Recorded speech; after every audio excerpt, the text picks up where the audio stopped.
BA प्रथम वर्ष के बच्चों का स्वागत है। बच्चों, समाजशास्त्र आप में से कई सारे बच्चों के लिए नया विषय है, पर बच्चों इसमें घबराने की कोई बात नहीं है। इसका जो द्वितीय प्रश्न है वो आप में से कई सारे विद्यार्थियों ने पढ़ रखा है, नागरिक शास्त्र में या इतिहास में। तो द्वितीय प्रश्न पत्र से आप लोग परिचित हैं, प्रथम प्रश्न पत्र से आप लोग परिचित नहीं हैं। कोई बात नहीं बच्चों, मैं आपके वीडियो डाल रही हूँ। इन वीडियो के माध्यम से आप पहले प्रथम प्रश्न पत्र को समझें। मैं वीडियो के साथ साथ आपको पीडीएफ भी डालूँगी। जब मैं कोई वीडियो समझा दूँ उसके बाद पीडीएफ खोलकर आप उस विषय को पढ़िए, आपको निश्चित तौर पर समझ में आएगा। एक बार आप वीडियो सुनिए, दूसरी बार पीडीएफ पढ़िए, फिर एक बार वीडियो सुनिए, आपको निश्चित रूप से समाजशास्त्र के ये अध्याय समझ में आएंगे। तो आइए बच्चों, अब हम शुरू करते हैं एक और नया अध्याय। उसका नाम है समुदाय। इंग्लिश में इसे हम कम्युनिटी कहते हैं बच्चों। कम्युनिटी, समुदाय, सामान्य भाषा में हम लगभग कई बार सामान्य भाषा में हम समुदाय शब्द का प्रयोग करते हैं। कैसे? आज हिंदू समुदाय के लोगों का त्यौहार है, आज सिख समाज जो है वो सुबह प्रभात फेरी निकाल रहा है। तो हम समुदाय शब्द का जो है प्रयोग कई बार साधारण भाषा में करते हैं, लेकिन बच्चों सामान्य भाषा में और समाजशास्त्र की भाषा में अंतर है। समुदाय किसे कहेंगे हम समाजशास्त्र के रूप में, यह आज के अध्याय को समझने के बाद मैं आपको बताऊंगी। तो आइए सबसे पहले हम समझते हैं समुदाय क्या है ना।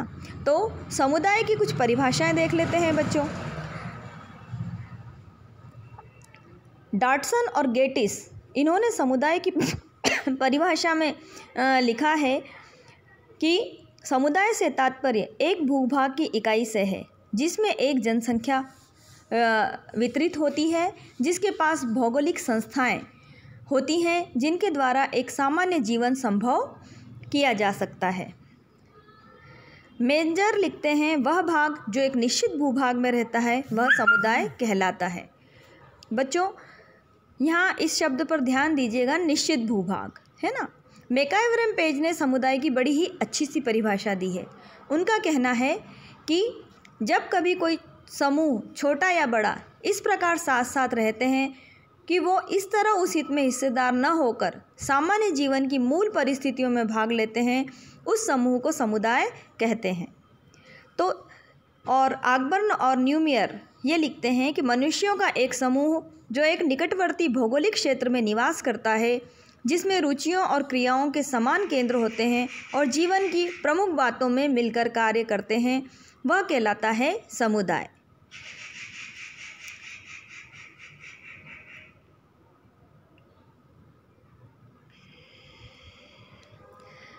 बोगार्डस भी कुछ इसी तरह की बात कहते हैं बच्चों।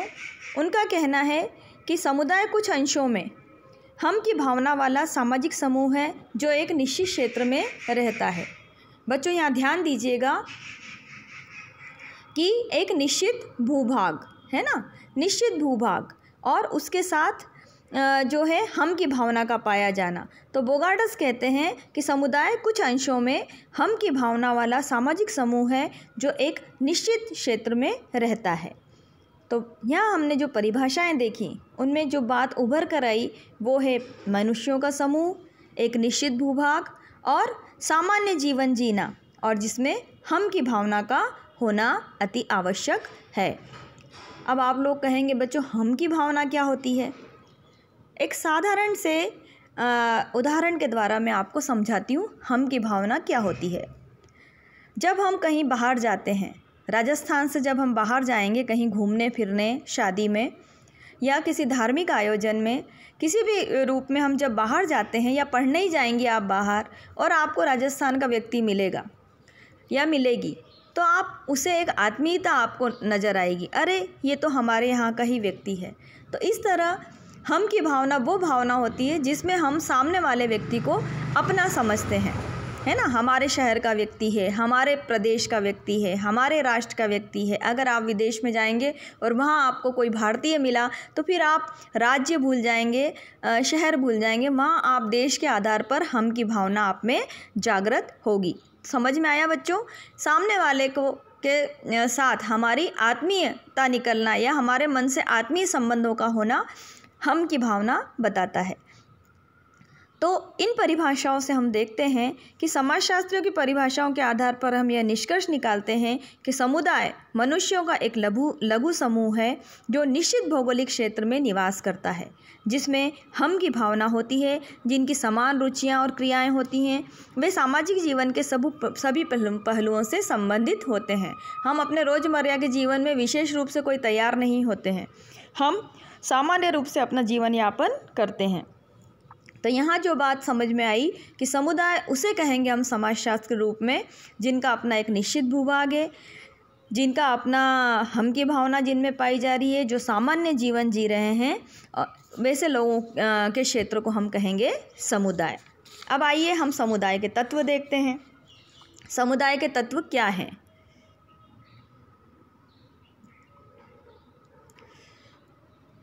समुदाय के जो तत्व हैं बच्चों, उनमें पहला तत्व है निश्चित भूभाग। लगभग सभी समाजशास्त्रियों ने समुदाय की परिभाषाओं में निश्चित भूभाग का वर्णन किया है।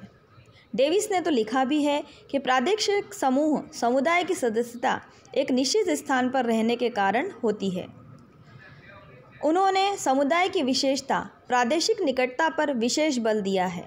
तो इस तरह समुदाय की एक भौतिक विशेषता क्या हुई कि एक निश्चित भूभाग होना। दूसरा है विशिष्ट नाम। संसार में जितने भी समुदाय हैं बच्चों, उनका अपना एक विशिष्ट नाम होता है ना। हर व्यक्ति का अपना एक व्यक्तित्व होता है, उसका अपना नाम होता है। उसी तरह समुदाय का भी अपना एक निश्चित नाम होता है। जैसे झालावाड़, या अगर आप ग्रामीण परिवेश में रह रहे हैं तो जैसे रटलई गांव है, या इस तरह से अपने गांव का एक निश्चित नाम है, आपके शहर का एक निश्चित नाम है। तो हर समुदाय का अपना एक विशिष्ट नाम होता है। ठीक है, तो समुदाय का जो दूसरा गुण है, जो दूसरा तत्व है, वो है विशिष्ट नाम का होना।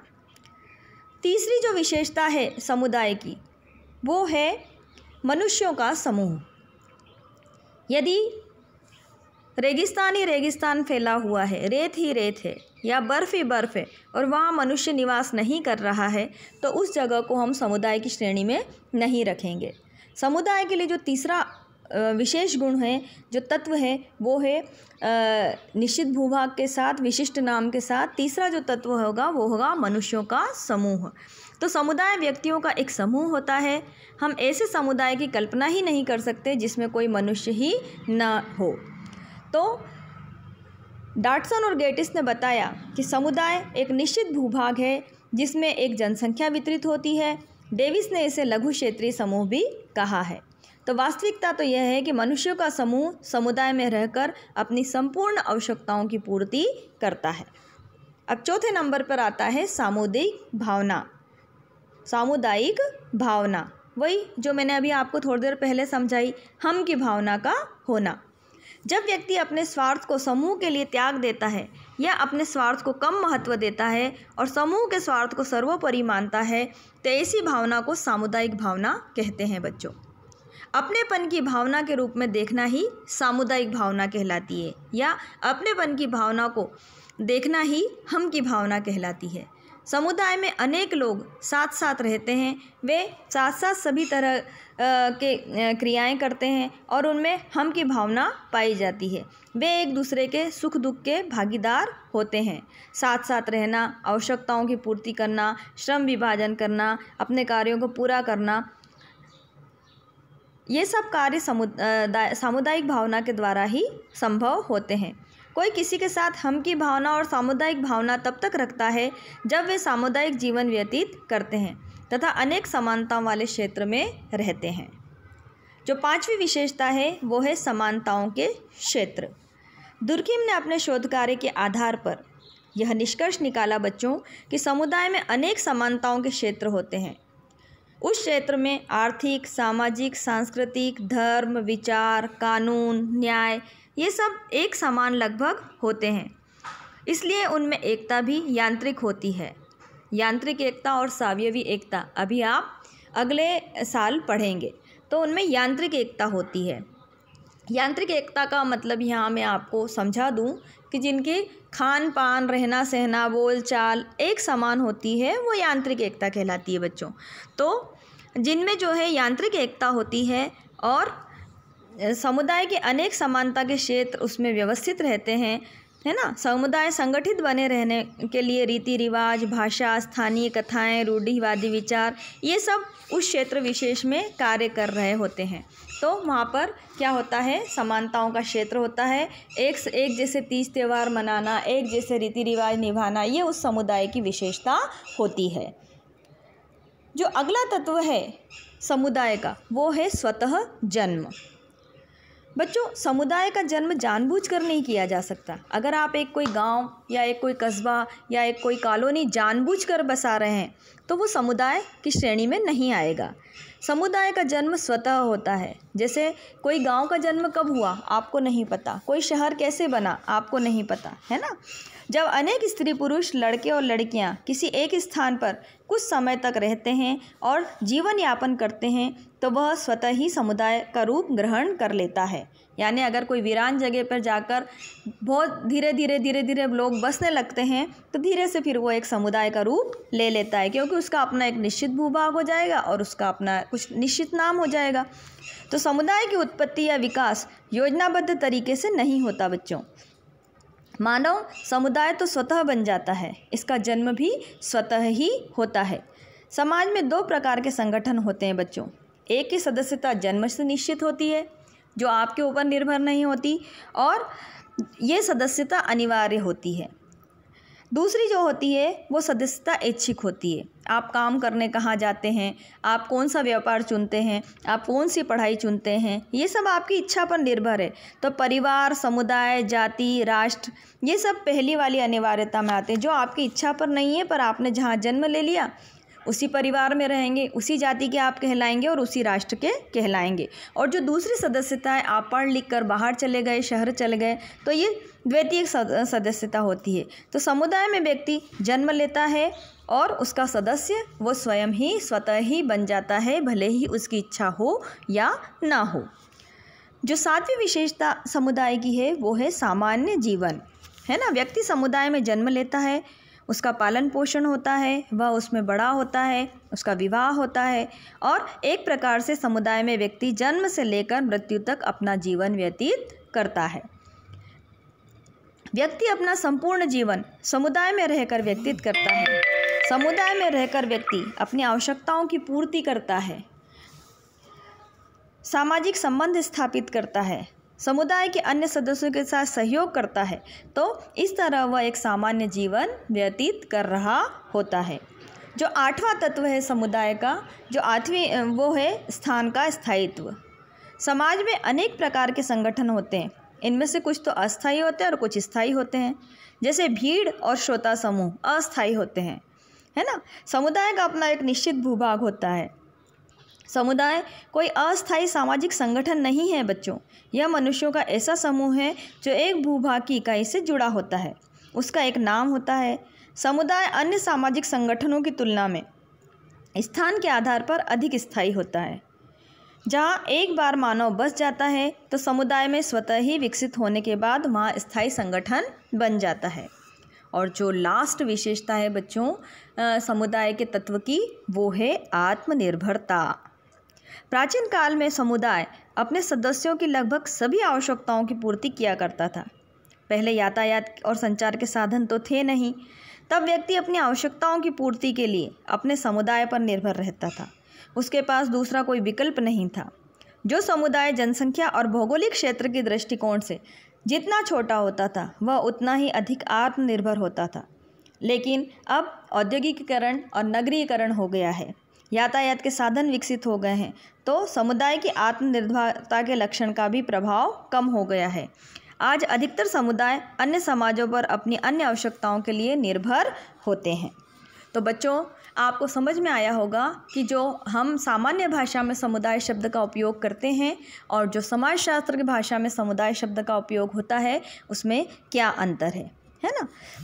अब आप मुझे बताइए कि क्या जाति एक समुदाय है? यदि आप मेरे सामने बैठे होते तो हो सकता है आप में से कई बच्चे कहते हैं कि हाँ मैडम, जाति एक समुदाय है। लेकिन बच्चों, जाति एक समुदाय नहीं है, क्योंकि समुदाय की जो विशेषताएं हैं उनमें एक विशेषता निश्चित भूभाग भी है। मानती हूँ जाति का स्वतः विकास हुआ है, जातियों का अपने नाम होते हैं, है ना। हर जाति के अपने नाम होते हैं, जाति में हम की भावना भी पाई जाती है, अपनत्व भी पाया जाता है, सामुदायिक भावनाएं भी पाई जाती है। लेकिन बच्चों, जाति का अपना कोई निश्चित भूभाग नहीं होता है, कोई निश्चित सीमाएं जाति की नहीं है। एक जाति का व्यक्ति कहीं भी जाके अपना व्यवसाय कर लेता है, नौकरी कर लेता है, तो जाति का अपना कोई निश्चित भूभाग नहीं होता, इसलिए जाति समुदाय नहीं है। ठीक है बच्चों, समझ में आ रहा है ना। जाति क्यों समुदाय नहीं है? क्योंकि उसका अपना एक निश्चित भूभाग नहीं है। वो समुदाय के कई तत्वों को बता रही है, पूर्ति कर रही है, लेकिन फिर भी जो मुख्य समुदाय का लक्षण है निश्चित भूभाग का, वह उसे पूरा नहीं कर पा रही है। इसी तरह बच्चों, कोई जेल है ना, बंदी गृह है ना, या कोई आश्रम, क्या वो एक समुदाय है? बताइए बताइए, सोचिए।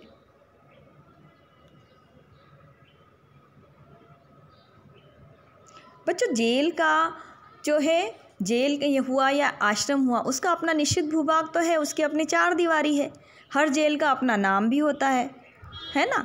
और जेल जो है, जब जेल में व्यक्ति संग में रहेगा या आश्रम में व्यक्ति संग में रहेगा, तो स्वाभाविक है थोड़े दिनों बाद उनमें हम की भावना यानी सामुदायिक भावना भी पैदा हो जाएगी, है ना।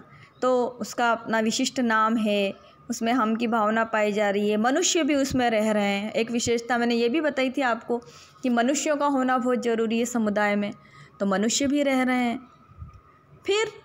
फिर जेल क्या एक समुदाय है? नहीं बच्चों, जेल भी या आश्रम भी एक समुदाय नहीं है, क्योंकि समुदाय के जो तत्व हैं उनमें एक तत्व है जिस पे आपने गौर नहीं किया होगा, स्वतः विकास, है ना। जेल का विकास स्वतः नहीं हुआ है।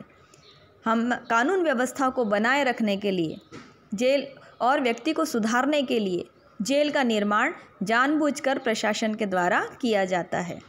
आश्रम का निर्माण भी जानबूझकर होता है बच्चों।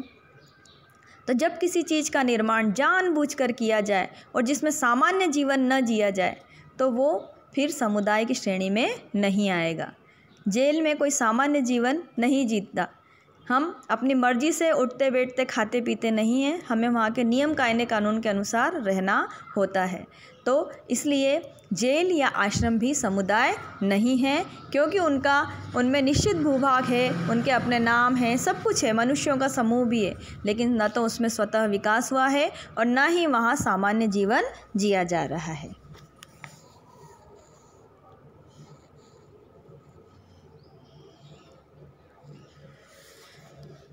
चलते चलते बच्चों, आइए हम देख लें समाज और समुदाय में क्या अंतर है।